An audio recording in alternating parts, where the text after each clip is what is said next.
আমন্ত্রণ দীপ্ত সংবাদে আপনাদের সাথে আছি আমি ইয়াসমিন সুমনা। শুরুতেই ফুটবল বিশ্বকাপ 2026।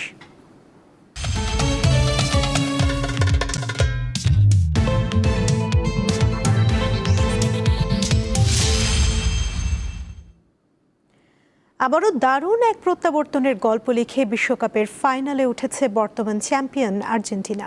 গতরাতে দ্বিতীয় সেমিফাইনালে ইংল্যান্ডকে 2-1 গোলে হারিয়ে টানা দ্বিতীয়বারের মতো বিশ্বকাপের ফাইনাল নিশ্চিত করেছে লিওনেল মেসির দল।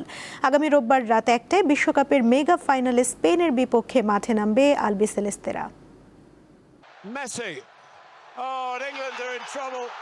শেষবাসী বাজার আগে কখনো হাল ছাড়তে নেই।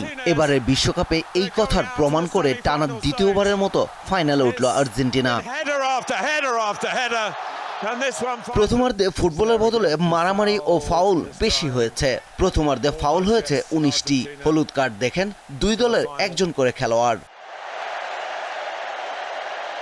বিরতির পর 55 মিনিটে মর্গান রজার্সের ক্রস থেকে গোল করে ইংল্যান্ডকে এগিয়ে দেন অ্যান্থনি গর্ডন। নিস্তব্ধ হয়ে যায় আর্জেন্টিনার সমর্থকরা। ম্যাচে ফিরতে চেষ্টার কমতি ছিল না লিওনেল মেসির দলের। সুযোগও তৈরি করে একের পর এক। কখনো ইংলিশ ডিফেন্স, আবার কখনো বাধা হয়ে দাঁড়ায় গোলকিপার পিকফোর্ড। 75 মিনিটে আসে সুবর্ণ সুযোগ। দুর্দান্ত হেড করেন ম্যাকঅ্যালিস্টার, তবে তার হেড বারে লেগে ফিরে আসে। সময় যত করে আর্জেন্টিনার খেলোয়াড়রা তত আক্রমণাত্মক হয়। 85 মিনিটে লিওনেল মেসির পাস থেকে বক্সের বাইরে থেকে দারুণ এক শটে গোল করে আর্জেন্টিনাকে সমতায় ফেরান এনজো ফার্নান্দেজ। ম্যাচে ফেরার পর টার্গেট ছিল এগিয়ে যাওয়ার। নির্ধারিত সময় গড়িয়ে খেলা যায় যোগ করা সময়ে। সেখানে 2 মিনিট না পেরোতেই লিওনেল মেসির চোখ ধাঁধানো ক্রস হেডে বল পেয়ে যান বদলি হিসেবে নামা লাউতারো মার্তিনেজ। এবার বাধা হতে পারেননি English goalkeeper Pickford. Dugout থেকে শুরু করে গ্যালারি গর্জে ওঠে আর্জেন্টিন ভক্তরা। এই ম্যাচে 2টি গোলে সহযোগিতায় চলতি বিশ্বকাপে মেসির মোট অ্যাসিস্ট সংখ্যা দাঁড়ায় 4টি। তাতে গোল্ডেন বুট জয়ের দৌড়ে আরও সুবিধাজনক অবস্থানে চলে গেল মেসি। বাকি সময়ে ইংল্যান্ডকে কোনো সুযোগই দেয়নি আর্জেন্টিনা। রেফারি শেষবাসী বাজার সাথে সাথে শুরু হয় আর্জেন্টিনার জয় উদযাপন। এই উদযাপন ঘুরে দাঁড়ানোর গল্প লেখার। আটলান্টায় শেষবাসী বাজার পর নতুন এক পাতা যুক্ত হলো রেকর্ড বইয়ে। বিশ্বকাপের ইতিহাসে এই প্রথম ফাইনালে ইউরোপ ও দক্ষিণ আমেরিকার 2 চ্যাম্পিয়ন মুখোমুখি হবে। পারভেজ খোকন, দীপ্ত স্পোর্টস। আইন অনুযায়ী প্রমাণিত বা কার্যকর নয় এমন তালাকের অজুহাতে স্ত্রী ও নাবালক সন্তানের ভরণ পোষণ কিংবা দেনমোহরের ডিক্রির বাস্তবায়ন বন্ধ করা যাবে না বলে যুগান্তকারী রায় দিয়েছে হাইকোর্ট। একই সঙ্গে আদালত স্পষ্ট করে জানায়, নাবালক সন্তানের ভরণ পোষণ কোনোভাবেই মা বাবার তালাক সংক্রান্ত বিরোধের উপর নির্ভরশীল নয়। এটি শিশুর স্বাধীন ও স্বতন্ত্র আইনগত অধিকার। সম্প্রতি বিচারপতি আব্দুর রহমানের একক বেঞ্চ এ রায় দেন। রায়ে আদালত স্পষ্ট করেছেন যে বিবাহ, তালাক, দেনমোহর, ভরণপোষণ এবং বৈবাহিক অধিকার সম্পর্কিত বিরোধ নিষ্পত্তির একমাত্র এখতিয়ার ফ্যামিলি কোর্টের। যথাযোগ্য মর্যাদায় আজ পালিত হচ্ছে জুলাই শহীদ দিবস। 2024 সালের 16 জুলাই রংপুরে শিক্ষার্থী আবু সাইদ পুলিশের গুলিতে নিহত হন। এই হত্যাকাণ্ড পুরো আন্দোলনের মোড় ঘুরিয়ে দেয়। আবু সাইদ বেঁচে না থাকলেও তার স্মৃতি নিয়ে দিন কাটে বাবা মায়ের। ছেলে হত্যার ঘটনায় মানবতা বিরোধী অপরাধ মামলার রায় দ্রুত কার্যকরের দাবি তাদের। জুলাই আন্দোলনে গুলি করে হত্যা করা হয় রংপুরের আবু সাইদকে। 2024 সালের 16 জুলাই তাকে হত্যার পর আন্দোলন গণবিস্ফোরণের রূপ নেয়। এক পর্যায়ে তৎকালীন সরকার প্রধান শেখ হাসিনা দেশ থেকে পালিয়ে যান।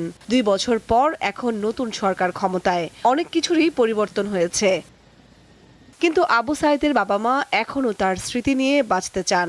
আবু সাইদের ব্যবহৃত বই, পোশাক, পড়ার টেবিল আর ছবি নিয়ে এখনও সময় কাটে তাদের। জুলাই এলেই যেন আবু সাইদের স্মৃতিতে ভারী হয়ে ওঠে চারপাশ।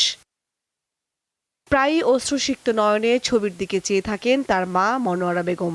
আমার ছেলে টাইম আছে, তার জানি ফাঁসি হয়, আমি যেন দেখি আমি যেন মরে যাই।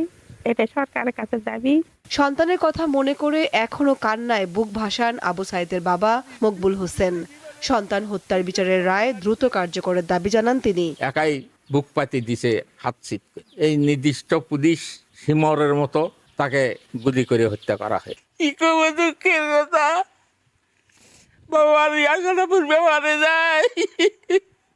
আবু সাইদ হত্যা মামলায় ৩০ আসামির মধ্যে ২ জনকে মৃত্যুদণ্ড এবং বাকিদের বিভিন্ন মেয়াদের সাজা দেয় আন্তর্জাতিক অপরাধ ট্রাইব্যুনাল।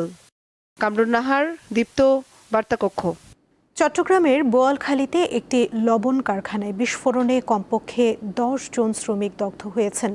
সকালে উপজেলার পশ্চিম গোমদণ্ডী এলাকার কনফিডেন্স লবণ কারখানায় এই দুর্ঘটনা ঘটে। শ্রমিকরা জানান, জেনারেটরে কাজ করার সময় হঠাৎ বিস্ফোরণের পর আগুন ছড়িয়ে পড়ে।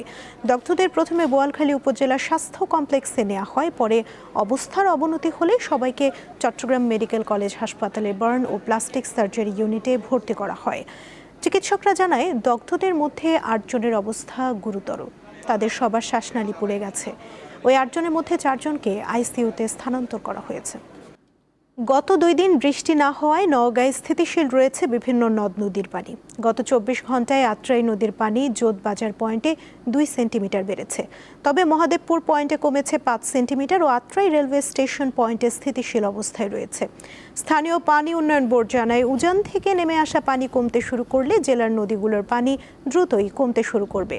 কুড়িগ্রাম, ধরলা, তিস্তা, দুধকুমার ও ব্রহ্মপুত্র নদের পানি কমতে থাকায় চর ও নিম্নাঞ্চলের বন্যা পরিস্থিতির উন্নতি হচ্ছে। বৃহস্পতিবার সকাল ৬টায় কাউনিয়া পয়েন্ট তিস্তার পানি হ্রাস পেয়ে বিপদসীমার ৪১ সেন্টিমিটার ও পাটেশ্বরী পয়েন্ট দুধকুমারের পানি ৫৫ সেন্টিমিটার নিচ দিয়ে প্রবাহিত হচ্ছে।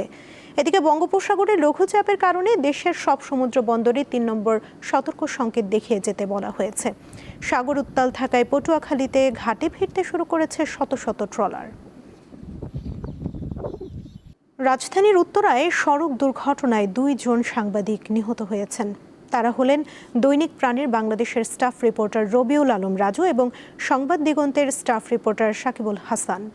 জানা যায়, গত রাতে বিশ্বকাপ ফুটবলের খেলা দেখে মোটরসাইকেলে বাসায় ফেরার পথে একটি বাস চাপা দিলে গুরুতর আহত হন তারা। পরে কুর্মিটোলা জেনারেল হাসপাতালে নেওয়া হলে কর্তব্যরত চিকিৎসক ২ জনকেই মৃত ঘোষণা করেন। দুর্ঘটনার কারণ এবং বাসটিকে শনাক্তে কাজ করছে আইন শৃঙ্খলা বাহিনী। শেখ হাসিনাকে আইনি প্রক্রিয়ায় দেশে ফিরিয়ে আনতে চায় সরকার। এ বিষয়ে প্রয়োজনীয় আইনগত পদক্ষেপ নেওয়া হয়েছে এবং ভারত তাদের আইন ও প্রক্রিয়া অনুযায়ী বিষয়টি দেখবে বলে জানিয়েছেন স্বরাষ্ট্রমন্ত্রী সালাউদ্দিন আহমদ। সকালে সচিবালয়ে এক ব্রিফিংয়ে তিনি এসব কথা বলেন। স্বরাষ্ট্রমন্ত্রী আরও বলেন, প্রশাসনিক আদেশে কোনো রাজনৈতিক দল নিষিদ্ধ চায় না সরকার। আইসিটি আইনে পরিবর্তন করা হয়েছে, এতে আওয়ামী লীগের সংগঠন হিসেবে বিচার শুরু করা যাবে। আন্তর্জাতিক প্রসঙ্গ। ইরানে ফের হামলা চালিয়েছে যুক্তরাষ্ট্র। গতরাতে রাজধানী তেহরান সহ অন্তত 5টি শহরে বিস্ফোরণের খবর পাওয়া গেছে। মার্কিন সামরিক বাহিনীর দাবি, ক্ষেপণাস্ত্র হামলা চালিয়ে হরমুজ প্রণালীতে ইরানের একটি তেল ট্যাঙ্কার ধ্বংস করেছে তারা। ইরানের গণমাধ্যমগুলো জানিয়েছে, আহবাজে শিশুদের ক্যান্সার হাসপাতালের কাছে হামলা চালিয়েছে যুক্তরাষ্ট্র। দক্ষিণ পূর্বাঞ্চলের রাস্ক এবং কোনারাক শহরেও 2টি বিস্ফোরণের শব্দ শোনা গেছে। পাল্টা হিসেবে কুয়েত, জর্ডান ও বাহরাইনে অবস্থিত যুক্তরাষ্ট্রের সামরিক স্থাপনায় হামলার দাবি করেছে তেহরান। একই সঙ্গে হরমুজ প্রণালীতে মার্কিন অবরোধ বহাল থাকলে পুরো পশ্চিম এশিয়ার জ্বালানি রপ্তানি বন্ধ করে দেওয়ার হুঁশিয়ারি দিয়েছে আইআরজিসি। কানাডার উত্তর পশ্চিমাঞ্চলে দাবানল আরও ভয়াবহ আকার নিয়েছে। দেশটিতে বর্তমানে 835টি স্থানে আগুন জ্বলছে, যার মধ্যে শতাধিক এখনও নিয়ন্ত্রণের বাইরে। আল জাজিরা জানায়, দেশটির উত্তর পশ্চিম অন্টারিও দাবানল থেকে ছড়িয়ে পড়া ঘন ধোঁয়ায় টরন্টোর আকাশ কমলা রং ধারণ করেছে। একই ধোঁয়া সীমান্ত পেরিয়ে যুক্তরাষ্ট্রের নিউইয়র্ক সহ উত্তর পূর্ব ও মধ্য পশ্চিমাঞ্চলে ছড়িয়ে পড়ায় লাখো মানুষের জন্য স্বাস্থ্য সতর্কতা জারি করা হয়েছে। এই ছিল এখনকার মতো। পরবর্তী সংবাদ বিকেল 5টায় দেখার আমন্ত্রণ রইল। এছাড়া আরও তথ্য পেতে যুক্ত থাকুন দীপ্ত ডিজিটাল প্ল্যাটফর্মের সাথে। ধন্যবাদ সবাইকে।